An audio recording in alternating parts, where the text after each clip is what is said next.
Malam semua, malam ini aku pengen berbagi cerita dan karena aku pengen hidupku ini menginspirasi orang lain, bisa kita berbagi ilmu.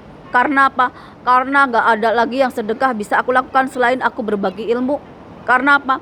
Karena aku yakin sedekah itu gak hanya dengan uang, tapi bisa dengan ilmu, bisa dengan pikiran, bisa dengan ucapan, bisa dengan doa, bisa apa saja tenaga. Yang penting kita ikhlas dari dalam diri kita sendiri. Dan dulu kenapa aku itu nggak punya isaroh, nggak punya petunjuk, ataupun aku bisa membaca alam ini pergerakannya dan dari tingkah laku manusia. Dulu dari kecil aku ini udah gak dapet kasih sayang, sering dapat pelecehan. Terus aku itu juga gak punya temen, tersingkir. Itu bukan karena aku jelek, tapi karena aku dari lahir dianugerahi Tuhan itu kecantikan dari dalam. Yang artinya apa? Zaman dulu kan gak ada make up, tapi karena aku punya aura, punya karisma tersendiri, jadi hidupku itu bukan malah seperti yang orang dambakan kalau cantik dapat keenakan. Enggak, aku malah karena cantik, karena auraku dari dalam. Aku itu di SD itu dapat pelecehan. Gimana aku itu pengen sekolah ya, kalau aku mau pulang sekolah itu semua teman-teman di kelas yang lain udah ngeliatin gimana guru itu mau salaman, lamanya minta ampun. Jadinya aku itu udah malu. Jadi kalau aku berdoa sama Tuhan itu gak pengen sekolah kalau gak terpaksa, karena pengen ijazah. Kadang-kadang itu aku pengen bunuh diri ke laut Kidul. Kenapa? Karena gak naik kelas. Karena aku udah tahu aku gak bakalan dinaikin kelas. Karena apa? Karena gurunya yang rada dan kenapa aku gak mau nyebutin siapa namanya, bagiku itu masa lalu. Itu caraku untuk melepaskan masa lalu, yaitu memaafkan, bahwa itu udah bagian dari takdir. Dan sekarang aku baik-baik saja dengan diriku. Aku gak pernah cerita tentang pengalaman ini ke orang lain, kecuali di YouTubeku ini. Dan aku merasakan kelegaan bahwa aku bisa menerima hakikat kehidupan itu. Karena apa? Karena itu seperti bayang-bayang ya gak bisa lepas. Tapi aku bersyukur sekarang aku baru sadar, ternyata aura karisma itu bawaan dari kita lahir. Dari mana? Dari Allah ngasih ke kita, dari kita sebelum lahir lagi. Dan itu berkat dari ibuku. Kenapa? Karena ibuku itu hidupnya susah, hidupnya menderita, kalau kalian mau tahu. Dan ibuku sudah almarhum dan aku anak pertama. Jadi ketika mungkin dalam kandungan, ibuku sering banget berdoa berlinangan air mata dengan ketulusan hati. Makanya Allah itu memberikan kelebihan pada diriku berbentuk aura ataupun karisma dari aku lahir. Jadinya karena aku alhamdulillah dilahirkan dengan kecantikan, dengan aura, dengan ritme, aku malah merasakan bahwa hidupku itu gak lebih baik dari orang lain. Jadi kalau sekarang ada orang yang mau merubah wajahnya cantik karena operasi plastik, karena botok ataupun suntik, itu salah besar. Kenapa? Karena cantikan itu yang dinilai dari hati, dari dalam jiwa kita, bukan dari fisik kita. Karena apa? Karena aku udah membuktikan sendiri bahwa kecantikan dari fisik itu bawa petaka untuk diri kita sendiri. Contohnya aku, karena aku terlahir cantik, makanya aku udah, guru-guruku dulu salaman aja bermenit-menit sampai semua orang ngeliatin. Yang akhirnya apa? Aku malu sendiri, nggak pengen rasanya aku itu masuk ke kelas. Ketika aku nggak dinaikin kelas, rasanya aku pengen bunuh diri ke laut Kidul karena takut pulang. Itu yang aku alami. Terus aku beranjak dewasa, aku melakukan yang namanya kesalahan, dosa, dan masalah lainnya. Aku tuh juga tukang bully orang. Aku juga temen itu milih-milih, harus yang cantik, harus yang punya kekayaan atau sebagainya. Karena apa? Karena aku jumawa dengan apa yang aku miliki, yaitu kecantikan. Aku bisa dapetin apa yang Aku mau. Itu kenapa aku dulu jauh sama Tuhan, gak ngerti yang namanya isyarah, gak ngerti yang namanya petunjuk. Karena apa? Karena diriku lahir batin itu kotor. Dan aku akan bertemu dengan orang-orang yang jahat, orang-orang yang toksik. Karena apa? Karena diriku juga kotor, lahir batin, jasmani rohani. Hatiku apalagi penuh dengan dendam, penuh dengan kebencian. Sama. Kenapa sekarang aku berubah? Karena pada akhirnya aku itu menemukan kesadaran bahwa ternyata kehidupan ini yang aku gak mau. Yaitu apa? Bertemu dengan orang-orang yang satu tukang ngomongin orang. Orang-orang yang tukang hoak, tukang fitnah. Orang-orang yang gak ngerti namanya keadilan, kebenaran. Aku gak mau orang-orang seperti itu. Aku pengen berubah dari diriku sendiri. Dan perlahan-lahan aku meninggalkan hal-hal buruk, mulai dari aku itu nggak nongkrong sama temen-temenku. Aku mulai meninggalkan ibaratnya ngomongin orang. Aku memperbaiki diri secara pelan-pelan. Mulai aku itu aku ibaratnya maksiat aku tinggalkan. Untung aja aku itu nggak minum, nggak obat-obatan. Aku juga nggak zina lagi. Kenapa? Karena aku pengen memperbaiki diri secara jasmani dan rohani. Akhirnya apa? Allah itu memberikan hidayahnya. Ketika aku umur 40 tahun, Allah itu benar-benar membangkitkan aku secara rohani, secara spiritual. Akhirnya aku mengerti, ternyata yang Allah mau itu aku seperti ini. Belajar dari masa laluku bahwa masa laluku itu nggak mengenal Tuhan. Ibaratnya aku di situ itu di dalam neraka, di dalam kegelapan, di mana aku itu nggak mengenal Tuhan. Tapi perlahan-lahan aku akhirnya bisa menemukan cahaya Tuhan, kasih Tuhan, ridho Tuhan. Di umur 40 tahun aku benar-benar baru sadar, ternyata ini Allah yang aku cari secara jasmani dan rohani. Aku baru ngerti, ternyata orang Jawa, nenek moyangku itu peradabannya tinggi. Yang aku lupakan berpuluh-puluh tahun, ternyata aku masih mengenang apa yang mereka ajarkan. Entah itu budi pekerti, welas asih, berbakti sama orang tua. Karena apa? Karena aku masih mendapatkan kasih sayang dari nenek dan buyutku, ibuku. Dan banyak orang-orang di sana, di tanah Jawa, dimanapun, yang sekarang ini ada di faseku dulu, yang penuh amarah, penuh kebencian, penuh dendam, penuh hawa nafsu, yang jauh dari Tuhan. Itu 20-30 tahun aku dulu. Jadi aku ngerti mana yang mengenal Tuhan secara rohani atau enggak. Karena apa? Karena aku udah menjalaninya. Bagaimana nenek moyang kita itu menamakan anak-anak lakinya seperti lembu peteng, terus gajah mada, ayam buruk, lembu sekilan, terus masih ada lembu sora, ada lagi yang lainnya. Kenapa nama-nama yang seperti nama-nama? Karena keyakinan dari nenek moyang kita bahwa segala sesuatu itu sesuai dengan karakternya. Jadi mereka jadi orang-orang yang hebat.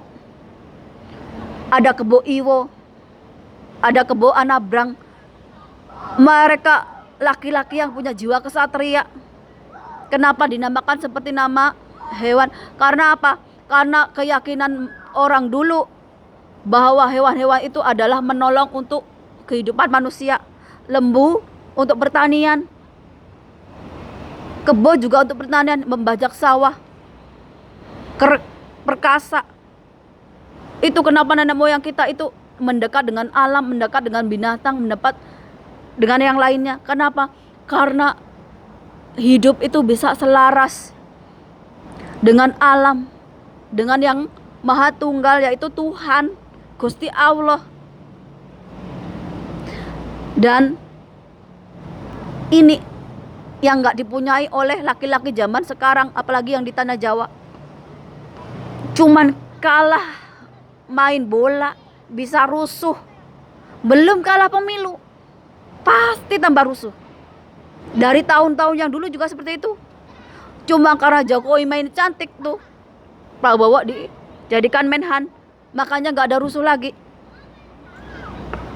Tapi kalau diteruskan, tragedi 65, G30 SPKI, 98, Poso, GAM dan lainnya itu banyak lagi. Kenapa? Karena kalian nggak bisa menegakkan yang namanya kebenaran dan keadilan. Bibit-bibit kebencian, bibit-bibit yang hal-hal yang kotor seperti itu nggak dicabut sampai akar-akarnya, tapi dibiarkan seperti bom waktu yang kapan aja bisa meledak menjadi kerusuhan lagi. Karena apa? Karena kalian bisa lihat kemarin aja nonton bola rusuh, apalagi kalau kalah pemilu, apalagi kalau dicurangi, apalagi kalau ada orang yang memakai kekuasaan, duit dan sebagainya. Dari zaman bahola Indonesia sudah seperti itu. Ketika ingin kekuasaan, inginkan kedudukan, inginkan politik, mereka akan menggunakan uang, menggunakan kekuasaan. Untuk apa? Untuk membuat pertikaian, untuk membuat kehancuran. Udah bukan cerita zaman sekarang, udah dari zaman bahola sampai sekarang. Karena saya apa? Karena umur saya udah tua juga, makanya saya belajar dari sejarah sampai tahu sekarang ini. Masa depan itu udah bisa dilihat dari kelakuan kalian, dari masa lalu yang kalian gak mau belajar. Manusia kalau gak bisa menahan hawa nafsu, gak bisa legowo, gak bisa dekat dengan Tuhan, dibisiki setan dikit aja itu udah hancur. Itu yang terjadi dengan Arab ataupun bangsa agama Islam lainnya. Kenapa mereka itu hancur-hancuran perang saudara sampai runtuh negaranya, bangsanya sendiri? Yaitu gak punya ilmu rohani, gak punya ilmu spiritual. Yang ada apa? Rakus, serakah. Jadi ketika setan berbisik dengan politik, dengan uang, dengan kekuasaan, mereka gak akan segan-segan membantai saudaranya sendiri, membunuh saudaranya sendiri, asal gak sepahaman dengan mereka. Itu sama dengan tanah Jawa. Berapa banyak orang yang bergaduh karena nama Tuhan, nama Allah aja, mereka itu bisa bertengkar, saling menghujat, menghalalkan darah orang lain hanya karena berbeda dalam menyebut nama Tuhan, karena berbeda nabinya. Kalau mau diturut, Nabi Adam itu rohani kita yang menyembah Tuhan. Tuhan itu ya satu, Esa Tunggal, gak ada Tuhan lainnya. Gak kira mau umat Nabi Adam sampai ke Nabi Muhammad atau yang berkeyakinan, semua juga ciptaan Tuhan. Tuhannya cuma satu. Tapi kenapa kalian cuma beda menyebut aja udah ribut, udah menghalalkan darah saudaranya sendiri? Karena iman kalian, karena keyakinan kalian itu yang tipis. Masa iya dengan orang pakai kalung salib aja udah takut? Masa iya dengan lagu gam-gam aja kalian udah takut akidahnya tersesatkan? Karena apa? Karena agama kalian cuma sebatas mata kaki, gak sampai menyentuh batin, gak sampai menyentuh rohani. Apalagi kalau yang dari agama lain pindah ke Islam, makin bikin huru hara. Masuk Islam belum lama udah ceramah. Ibaratnya dia belum sampai ke hakikat makrifatnya, yang diceramahkan melenceng lagi. Isinya apa? Jelek-jelekin agama lain. Padahal di agama lain dia belum sampai ke tahapan rohani. belum mengerti apa yang namanya suci, belum mengerti apa namanya yang kudus, belum mengerti namanya mengendalikan hawa nafsu, belum mengerti yang namanya karma, belum mengerti yang namanya mencintai diri sendiri, belum mengerti yang namanya hawa nafsu itu dihilangkan. Tapi ketika dia ini baru agamanya seujung kuku, ceramahnya bikin provokasi, merasa udah paling dapat hidayah.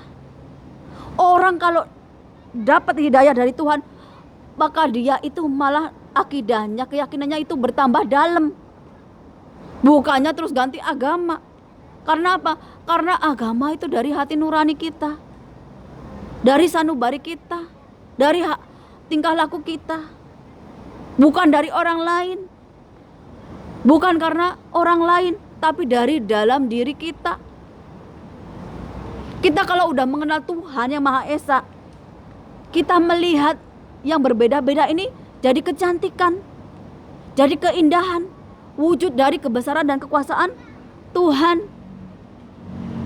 Itu kalau kita udah manunggaling kaulo Gusti, udah menyatu sama Tuhan. Jadinya apa? Yang kita lihat ini ya satu kesatuan Tuhan yang diciptakan oleh Tuhan.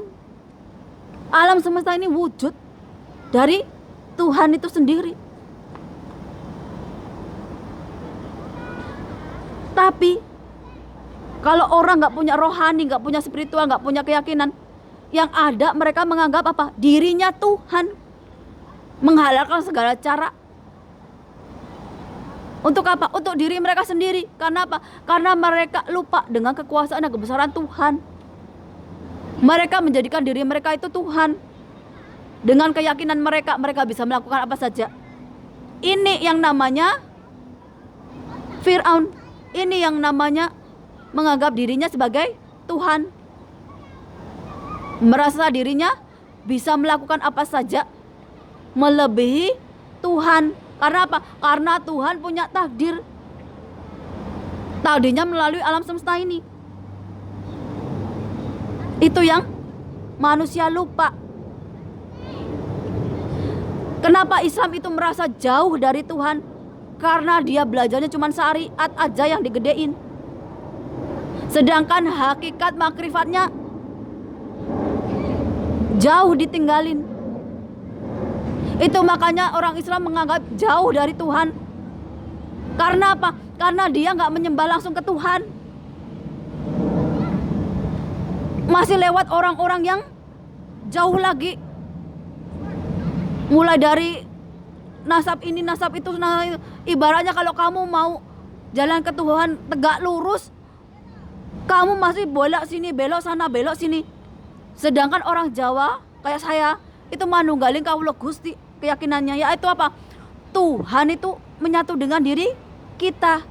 Di setiap nafas, di setiap langkah kita, di setiap kehidupan kita ini, Tuhan ada sama kita. Kita diberkati Tuhan, kita diberi hidayah Tuhan.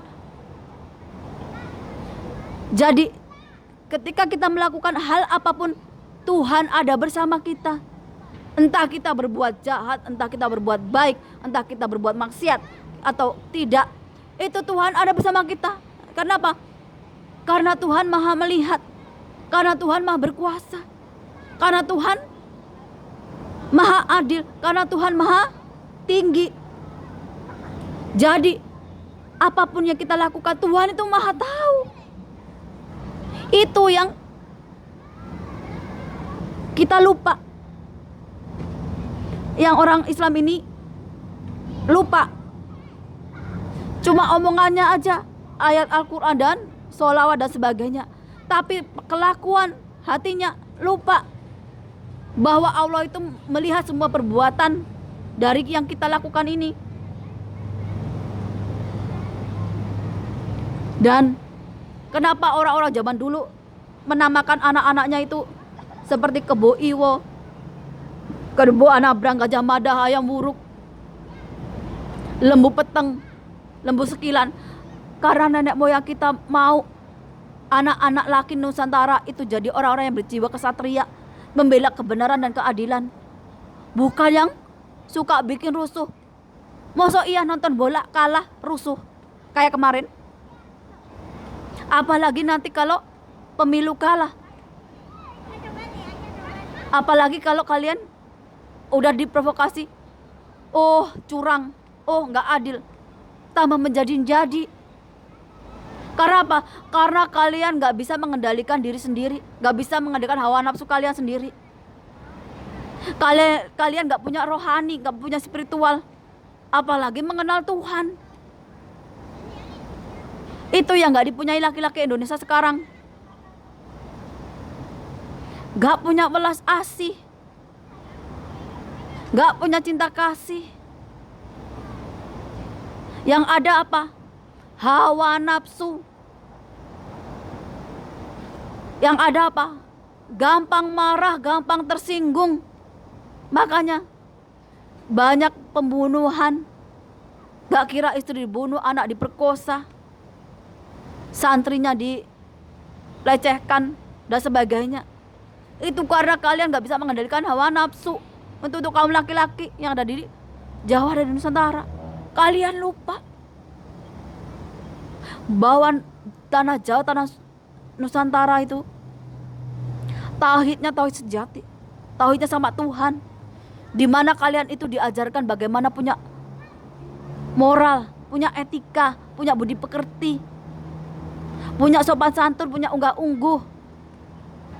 Bagaimana diajari kalian itu mengendalikan hawa nafsu, bagaimana kalian itu bisa bersyukur walaupun cuma jadi seorang petani. Nenek moyang kita itu cuma istrinya ya cuma satu. Kalau ada istrinya banyak, itu hanya raja ataupun orang-orang yang punya kekuasaan. Kenapa? Karena untuk menyatukan berbagai masyarakat agar tidak ada perpecahan, peperangan dan sebagainya. Lah kalau cuma orang biasa, yo gak mungkin. Karena apa? Karena Tuhan itu ngajarin kita bagaimana memayu hayuning bawono, bagaimana kita itu menciptakan kedamaian, kita itu menciptakan surganya dunia. Yang ada surga itu gak cuma di langit, tapi di bumi juga ada. Kita yang menciptakan. Kalau